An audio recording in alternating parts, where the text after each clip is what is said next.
de diálogo que se viene a continuación, como ellas mismas se denominan, con las comadres. Ya llegó la licenciada Laura Ceballos Alcázar, a quien saludo con mucho gusto en este 2023. Mi querida Laura, nuevo corte y toda la cosa, ¿o cómo estuvo la...? Oye, sí, es que fíjate que ya cuando, tú lo sabes, los que nos empiezan a salir canas, se te empieza a cambiar la textura del pelo, ¿y qué crees? Mira, unos chinos, unos lacios, entonces ya no me gustaba cómo se veía, así que dijimos, vamos al machete. Al machete, bueno. La peluca. La licenciada Laura Ceballos Alcázar, abogada por la UNAM con especialidad en Derecho Electoral, colaboradora de Sin Línea MX y orgullosamente miembro de estas mesas de diálogo de Sin Censura. Ya llegó también nuestra querida Alina Duarte, nuestra reina de Xochimilco, nuestra corresponsal. Gracias, Alina, por llegar también en este 2023 para hablar sin censura. Un abrazo, Alina. No, hombre, yo feliz, un saludo a mi comadre después de tanto tiempo de no vernos, hasta parece que fue hace un año. Yo feliz de estar aquí, empezando, arrancando el año aquí, sin censura, Vicente. A ver, déjenme plantearlo con esto de la elección de la ministra Piña y no de Yasmín Esquivel, luego de estos días de intenso ataque a la ministra Yasmín Esquivel, a quien no conozco y no tengo el menor interés de defender en caso de que haya incurrido en alguna irregularidad. Voy a poner esto sobre la mesa. ¿No terminaría siendo un ataque misógino si después de esta elección hoy en la Suprema Corte de Justicia de la Nación, todos los que han atacado a Yasmín Esquivel se quedan callados y dicen, vamos a lo que sigue? Digo, si realmente están interesados en que si hubo una irregularidad se corrija, si realmente estos que investigaron el supuesto plagio están interesados en ir contra la corrupción, deberían de ir hasta las últimas consecuencias, ¿no? Porque de otra manera se confirmaría que el ataque es misógino y que el ataque llevaba otro interés que no tiene nada que ver con corregir lo que supuestamente está mal. ¿O cómo lo ves tú, Laura? ¿Exagero con lo que digo? Fíjate, Vicente, que además de que creo que estás en lo correcto, hay dos detalles previos. Me encantó ver que ahora, ay, mis pelos, ahora hay un montón de expertos en elaboración de tesis, titulación por medio de tesis, cuando hay gente que ni siquiera estudió ni en la UNAM, ni estudió una carrera universitaria, por ende no se tituló, y exigían la cabeza de la ministra, no solamente que le quitaran el título, que obviamente invalidaran toda su carrera de 30 años de antigüedad, sino que además querían que la corrieran de la corte, exigiendo el cumplimiento de una justicia que ellos ya habían decretado que era tal. Eso por un lado, pero por otro, y esto que dices es bien sintomático. Ahorita que estamos viendo que es una ministra mujer la que va a presidir los próximos 4 años la Suprema Corte del Consejo de la Judicatura, que de alguna manera estamos viviendo en México esta ola de es tiempo de las mujeres. Obviamente no quisiera yo que también hubiera atacado a la ministra Norma cuando no había nada que atacarle en materia de su titulación o de su tesis, etcétera. Pero es cierto esto que dices, de alguna manera ya se callaron las voces que gritaban exigiendo que se aclararan las cosas con la ministra Yasmín, porque de alguna manera el trabajo hecho está. La cosa era que ella no llegara a la Corte, a la presidencia de la Corte y al Consejo de la Judicatura, porque, bueno, ahora quien queda, la ministra Norma Lucía, pues es una ministra que sucede a Olga Sánchez Cordero, que es parte de un grupo ultra derechito, conservador, que no pisará muchos callos, que aunque sea mujer no nos garantiza que los derechos de las mujeres estarán pues tan protegidos, incluso como lo hizo el propio presidente saliente Saldívar, que pues él sí en un intento de hacer progresar y desarrollar el potencial que tiene la Corte de convertirse en un tribunal, no nada más de justicia como lo es, sino de avanzada a nivel de derechos humanos en el mundo, tuviera el arrojo de votar a favor en temas polémicos como pocas personas lo hicieron en la Corte, como por ejemplo, entre otros, el aborto o las reformas electorales, entonces, perdón, las reformas, la reforma en materia eléctrica. Entonces, no estaremos teniendo a una presidenta de la Corte tan progresista como en teoría una mujer debiera hacerlo, pero pues por lo menos quitaron del camino a la que sí ofrecía a lo mejor visos de una votación más poderosa. Entonces, de alguna manera creo que el trabajo hecho está y dejaremos de escuchar esas voces que exigían su salida, pero ojo, yo creo que si ahora empezaron ese trabajo, pues tendremos que exigir que lo terminen y que se demuestre de un lado o de otro quién es el culpable del supuesto plagio para que nos quede bien claro de dónde venía también el ataque, porque pues dejar las cosas así es como cuando acusaron al senador Félix Salgado de haber ejecutado actos de violencia en contra de una mujer y luego cuando el trabajo estaba hecho, la mujer incluso fue a retirar esta denuncia en contra de Félix. Entonces creo que es importante que se persiga hasta las últimas consecuencias para que se vea de parte de quién también surgieron estos ataques, ¿no? Ahora, pues hay que hablar de la visión de la nueva presidenta de la Suprema Corte de Justicia de la Nación, más allá de que si va a ser sumisa ante Andrés Manuel López Obrador, que creo que no va a ocurrir, que si es amiga o si es esposa del amigo del presidente. Se acabaron esos debates de muy bajo nivel, creo yo, o deberían de acabarse. Ahora hablemos de temas, hablemos si realmente esta presidenta va a buscar acabar con la corrupción y transformar al Poder Judicial como lo proponía Arturo Saldívar, por ejemplo, mi querida Alina Duarte, entendiendo que muchos de los problemas que vamos viendo en esta cuarta transformación tienen que ver con un Poder Judicial que está repleto de intereses y no necesariamente la justicia sería uno de ellos. Totalmente, yo creo que hay muchos temas, ¿no?, que arroja la Suprema Corte. Primero, yo nuevamente quiero celebrar el hecho de que hoy la población está al pendiente de la elección de la Suprema Corte de Justicia. Esto habla del nivel de politización de la misma ciudadanía. En tiempo atrás, definitivamente estos debates no ocurrían por el simple hecho de que no había mucho que poner sobre la mesa cuando todos eran electos, afines a ciertos grupos, ¿no?, de poder, desde el grupo Atlacomulco, etcétera, etcétera. Entonces, yo creo que hoy el que estemos debatiendo esto y que la población, incluso en redes sociales, hoy se esté pues preguntando, sea sobre Yasmín Esquivel, sea sobre quien sea de los ministros, eso habla de que vamos avanzando como sociedad, ¿no? Lo que vamos es priorizando el debate.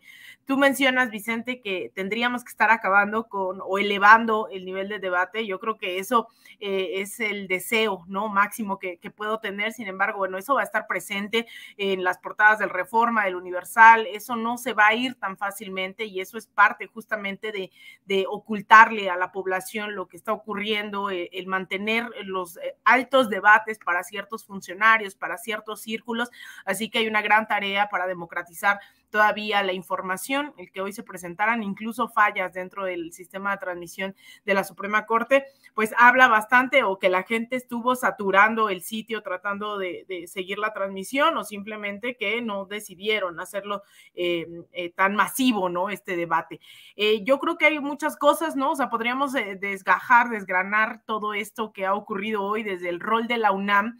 Hace rato que mencionabas lo que dijo, ¿no?, el rector, como si sale la UNAM en estos casos. Recordaba, ya quisiera yo que el rector se pronunciara cuando hay casos de abuso, de incluso de feminicidios en la UNAM, ¿no?, de violencia de género. Eso no lo hacen, pero en estos casos pues sí se ha pronunciado la UNAM, lo cual espero se haga costumbre, porque creo que hay muchas cosas que dentro de la máxima casa de estudios, yo siempre he dicho que la UNAM es como un mini México, ¿no?, donde se replican todas estas estructuras de poder. Incluso también creo que por ahí no ha llegado la cuarta transformación o ninguna transformación. Hoy la UNAM se rige por una junta de gobierno que unos cuantos eligen, donde las convocatorias no son amplias, es decir, la toma de decisiones tendría que pasar por los alumnos, por los profesores, por los trabajadores de la UNAM, y eso no está ocurriendo. Hay mucha opacidad también dentro de este organismo.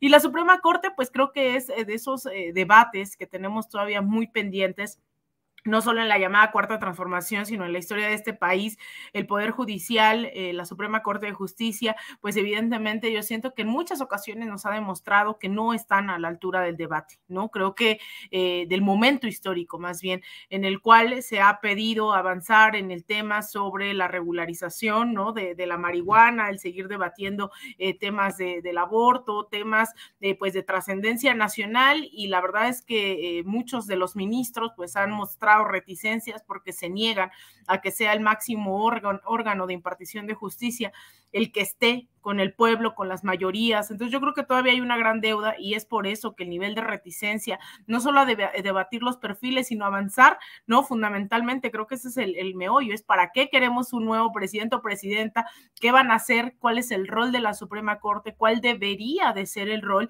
y yo creo que hay muchos casos que todavía se tienen que poner ahí a debate, y que tenemos que ver a ministros y ministras realmente estar a la altura del momento que se vive en este país, y no solamente la Suprema Corte, ¿no? Hemos insistido muchas veces aquí el tema de estos órganos que investigan, que imparten justicia, la Fiscalía General de la República, las fiscalías estatales. Creo que hay una gran lucha para el pueblo mexicano en esa materia, porque no podemos pensar que en este sentido, pues nuestros votos no logran trascender hacia reformas jurídicas, reformas judiciales que impacten en el día a día en la impartición de justicia.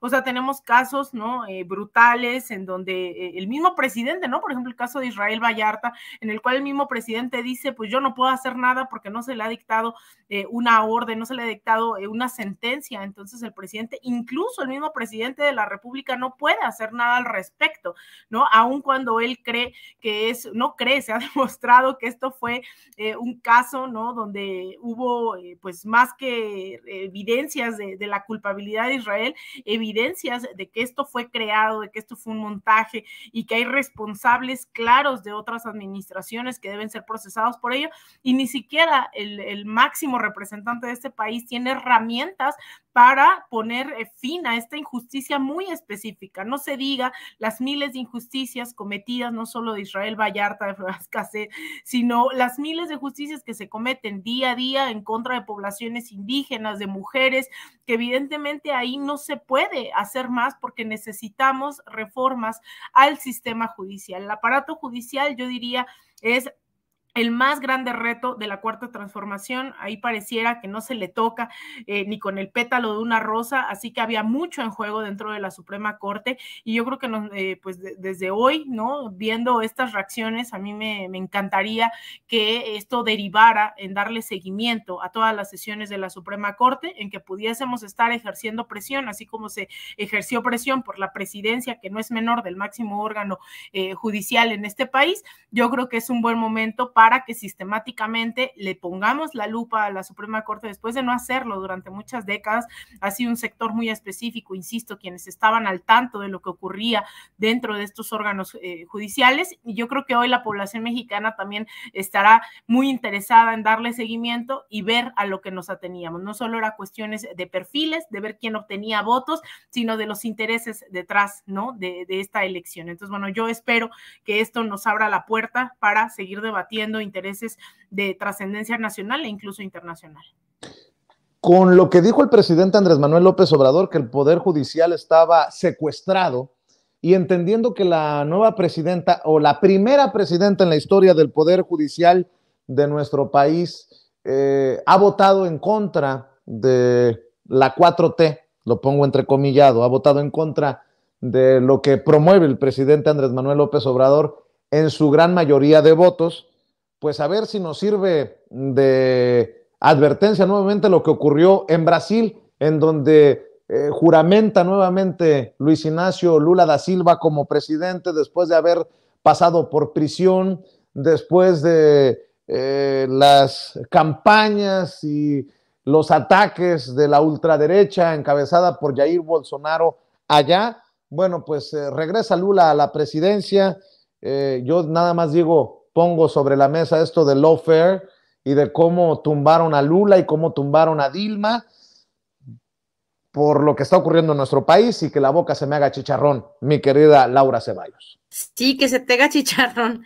La verdad es que sí hay que poner mucha atención porque estos retornos en U tan apresurados de parte de los conservadores, de la derecha, justamente se dan por estos, digamos que por este vehículo de desinformación. Es bien importante esto que estamos haciendo de el esfuerzo máximo de difusión de las noticias, la aclaración, el destruir las fake news, porque de verdad, Vicente, este retorno de Lula es pues un aplauso para el pueblo de Brasil, un abrazo grande a la fuerza de un pueblo que no se dejó, de un hombre luchador que toleró incluso pues la cárcel, estas acusaciones falsas, pero que no se nos olvide de dónde vienen. También es bien importante saber que los poderes que constituyen hoy, por ejemplo en México, que entre los que está obviamente el Poder Judicial, es ese resquicio, ese es el salvoconducto por el que la corrupción,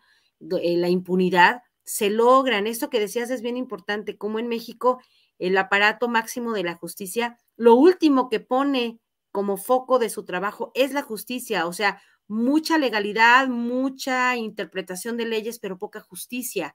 Entonces, hay que estar bien pendientes de lo que sucede como dentro del ámbito de lo jurídico, no tanto por si se aplican de manera impecable o no las leyes, porque eso sabemos que lo hacen, la interpretación de las leyes es la tarea de los juzgados, de los tribunales, obviamente de la Corte, sino la aplicación de la justicia, porque por ahí es en donde se busca que la derecha controle.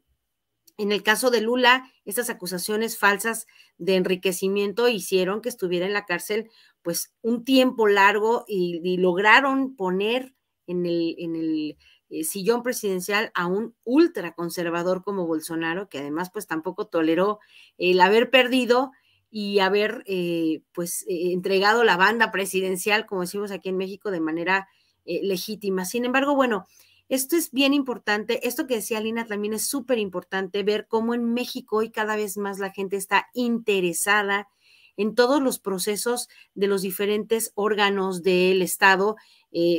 Vemos las transmisiones de las discusiones en el INE, de las cámaras. Eso es muy importante porque de esa manera ya no nos venden gato por liebre, ya no vienen a contarnos la historia como quieren que nosotros la entendamos. Entonces es muy, muy refrescante ver que en América Latina, en México en particular, la gente se está politizando de una manera tan importante. Pero sí hay que tener en cuenta esto, el Poder Judicial es la pata del elefante gangrenada, podrida, más perezosa y con un grillete que no quiere moverse porque no le da la gana. El Poder Judicial es un poder, digamos que, de los millonarios, ¿no? Es el poder en donde la gente rica como el ministro que por fortuna, ¿cómo estaremos de bien que estamos celebrando que esté Norma Lucía en la presidencia y no Ortiz Mena? Porque sabemos que más allá de la carrera judicial, que es lo que se privilegia para poder llegar, este hombre no la tuvo, llegó puesto por el dedazo de su querido compadre, el presidente Calderón, llegó por Fox a tener estos grandes privilegios. Entonces, sí sabemos que el Poder Judicial está hecho a la medida, cortado a la medida de las necesidades de aquellos que necesitan legitimar estas acciones en contra del pueblo y que tienen como finalidad máxima hacer parecer legales las cosas que no lo son. Entonces, estamos aplaudiendo hoy el nombramiento de una mujer, porque es mujer, digamos que entre mujer y hombre preferimos que sea mujer, pero aún así, pues hay que estar pendientes porque este Poder Judicial tiene muchos vicios muy graves. El conservadurismo es el peor de todos y es el que más padece. Al Poder Judicial mexicano no le gustó el cambio en 2018. A todas las personas que con mucho cariño conozco del Poder Judicial, que son bastantes, odian al presidente López Obrador. ¿Por qué? Porque pues es un indio patarrajada, como decía la insigne escritora del Rey del Cash, ¿no? Y como dicen todos los que aplaudieron esta publicación del Pasquín en pasta dura, por el simple hecho de que es pueblo. Entonces, hoy estamos regresando a ver a un hombre del pueblo llegar a Brasil. En México, hoy el pueblo gobierna a través de López Obrador, pero va a ser muy importante que mantengamos esta fuerza de información del lado de la ciudadanía para evitar que legitimen a través del INE, a través obviamente del Poder Judicial, estos fraudes, estas mentiras que parezcan verdades, que parezcan legales, porque el Poder Judicial desgraciadamente en México pues es digamos que el organismo por excelencia para hacer pasar por bueno lo malo. Entonces, bueno, ahí sí que son dos temas que a lo mejor parecen muy alejados, pero no lo son, porque el regreso de Lula es el retorno del pueblo, pero se fue precisamente porque el pueblo dio por sentado que la transformación estaba concluida. Y en México estamos en ese mismo punto en el que la gente puede suponer que todo está concluido, que todo está bien cimentado y que no pasa nada y que no importa si no desmentimos y que no importa si no informamos y que no importa que quién está en la presidencia de la Corte o quiénes son mayoría en las cámaras, porque justamente por ahí esa es la vueltecita que debemos evitar a toda costa si es que queremos que en México continúe este proceso. Este es apenas, digamos que la cuerda que se le da al reloj de la cuarta transformación, no es, digamos que la conclusión, sino es apenas el primer paso de una serie de procesos que tienen que llevarnos a un mejor país. Y ahí tenemos el ejemplo de Brasil, ahí está Argentina, ahí tenemos a Bolivia. Creo que mi querida comadrita sabe de estos temas internacionales mucho más que yo, pero sobre todo hay que vernos en esos espejos reflejados si es que queremos que esto permee para muchos años y que esta cuarta pata del elefante gangrenado deje de estar aprisionada por este grillete que son los conservadores, que son los que han monopolizado justamente el uso y el abuso de la justicia en México. Desconfiemos, nótese mi sarcasmo, cuando Mariana Gómez del Campo aplaude la autonomía y la imparcialidad que ganaron hoy en la Suprema Corte de Justicia de la Nación. En fin, mi querida Alina Duarte, después de los casos Dilma y Lula, siempre Brasil nos puede dar la oportunidad de tomarlos como advertencia. Yo con mucho respeto para la nueva presidenta de la Suprema Corte de Justicia de la Nación, pero entendiendo todo lo que se mueve alrededor, ¿no? en nuestro país.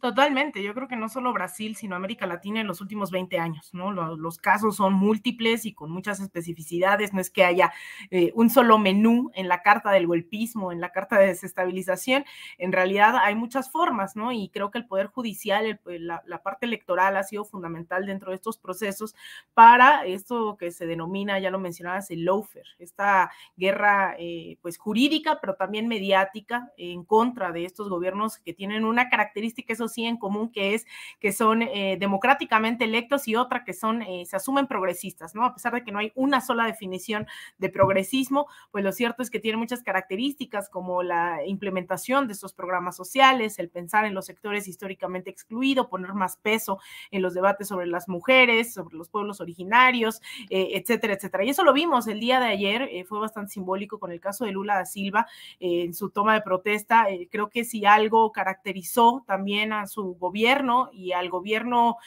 pues que fue destruido con un golpe parlamentario de Dilma Rousseff, fue justamente poner el acento en esta gente que ayer le dio la banda presidencial. Fue muy bello ese momento, fue uno de los tantos momentos que Lula rompió en llanto el día de ayer durante su toma de protesta, en la cual fue acompañado, por ejemplo, de un líder de más de 90 años de la Amazonía, estuvo ahí presente, estuvieron personas con discapacidad, personas, mujeres negras, ¿no? O sea, niños, las infancias también negras. Yo creo que eso fue muy simbólico y es por eso el poner el acento en estas poblaciones que empiezan las derechas a tratar de articularse en contra de estos gobiernos porque ven mermados sus intereses, y lo han hecho en el caso de Lula a través del Poder Judicial. Le pusieron miles de trampas, ¿no? Y después Nos enteramos que fueron pruebas creadas totalmente en contra de Lula para ponerlo en la cárcel y además lo lograron encarcelarlo 580 días, lograron ponerlo tras las rejas. Fue la difusión de estas pruebas, pero sobre todo diría yo la movilización popular. Hace unos días teníamos una clase en el Instituto Nacional de Formación Política y yo les decía, ¿qué les vengo a contar a las y los mexicanos? ¿Cómo se derrota esto? Y aquí ya se hizo, ¿no? En el 2004 con el intento de desafuero ha sido de los ejemplos que hoy se usan a nivel América Latina para dar cuenta de cómo sí se puede derrotar estas campañas de lawfare que tiene que ver con la información, con la concientización, con la organización y la movilización, que fue lo que ocurrió en el intento de desafuero de Andrés Manuel López Obrador. Ese fue un claro ejemplo de lawfare, ya lo intentaron con el entonces jefe de gobierno Andrés Manuel López Obrador, y fue la gente, fueron los medios independientes, fueron el repartir folletos, el tocar puerta por puerta, lo que impidió que en ese momento a Andrés Manuel le pasara incluso lo que le pasó a Lula da Silva, que además de encarcelarlo, pues buscaban y lo inhabilitaron también para las elecciones, ¿no? Que era el fondo del asunto, las elecciones presidenciales, en las cuales pues obviamente perdió el PT y ganó Jair Bolsonaro, y ahora después de todo eso nuevamente es la información, la concientización, la movilización lo que pone nuevamente a Lula da Silva el día de ayer por tercera ocasión en la presidencia de Brasil. Fue algo, insisto, muy emotivo el ver cómo le ponían la banda presidencial, lo recibió también, recibió a los líderes mundiales, recibió también, miren, ahí están, como le pusieron la banda presidencial a Lula da Silva el día de ayer. También se reunió, bueno, recibió a Beatriz Gutiérrez Müller junto con Janja Lula, la esposa de Lula da Silva, y está. Es decir, ayer fue un día muy emotivo que no habría sido posible si no se derrotaba a la derecha, no solo a través de las urnas, sino a través de un proceso de concientización, de información y de derrotar, ¿no? Por la vía de la movilización masiva, de la concientización masiva, a estos sectores jurídicos, políticos, electorales que han operado históricamente en contra de estos gobiernos. Ahora Lula hizo alianzas también con muchos sectores de la derecha, eso hay que tenerlo claro, tal vez no lo hubiesen dejado llegar si su vicepresidente no hubiese sido Geraldo Alckmin, un empresario que incluso en otras elecciones compitió en contra de Lula da Silva. Ahora llegan en fórmula también en un mensaje de que no van a atacar a los empresarios, ¿no? Que era lo que le adjudicaban a él, a Andrés Manuel, a toda la izquierda latinoamericana.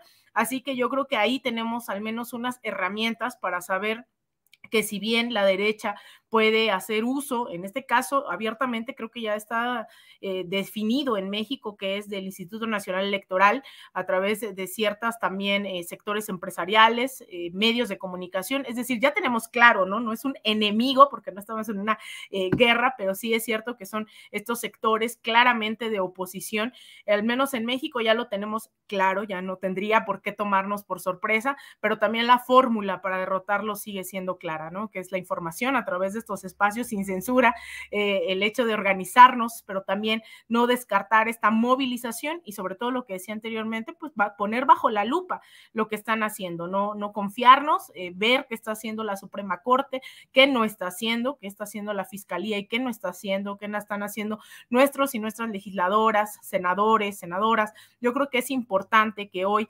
entendamos que no solamente son personas, funcionarias, sino que son representantes que están tomando decisiones por nosotros o para nosotros. Entonces yo creo que ahí está una de las fórmulas en Brasil, México, Venezuela, etcétera. Creo que tiene que ser el pueblo el que esté consciente, informado y al pendiente de lo que ocurre dentro de la vida institucional también de nuestros países.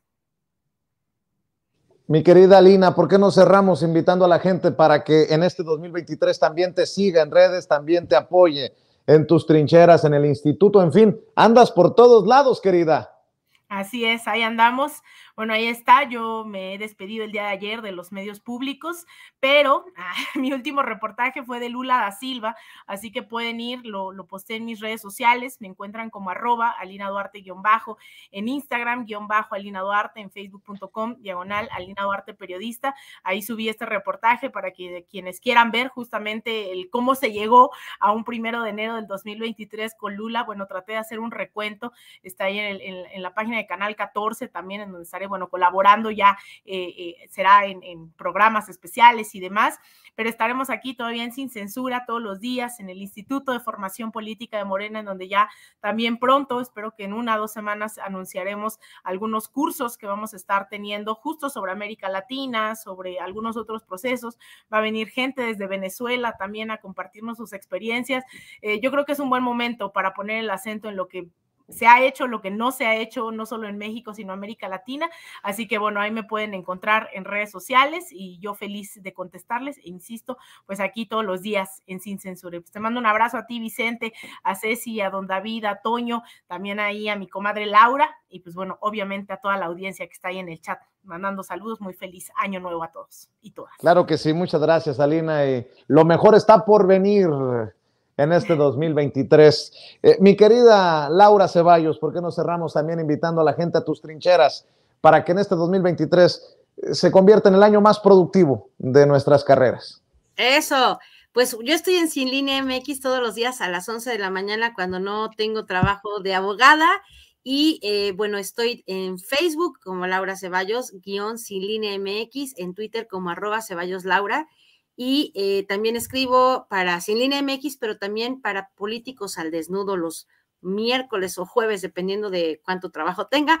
Pero bueno, pues ahí los esperamos y muchísimas gracias a todos en el chat. Un saludo, feliz año, que este 2023, como dices, todos los deseos se conviertan en éxitos y pues esos planes que ya queremos que cuajen, que sean todos de éxito, querido Vicente. Muchísimas gracias a todos aquí en la familia Sin Censura. Un abrazo bien grande y pues que la pasemos excelente este año nuevo. Y a mi querida comadrita, pues un abrazo, toda mi admiración y todo en mi respeto por esos cursos que los abras en línea para que yo los pueda estudiar también. Claro que sí. Te mandamos un abrazo, Laura, te mandamos un abrazo, mi querida Lina, y prepárense porque en este 2023 vienen muchas cosas interesantes. Nos vemos al rato, muchas gracias, cuídense. Chao. Bye. Bueno, nos vamos a despedir, solamente nos queda tiempo para despedirnos, mi querido Toño. Ha iniciado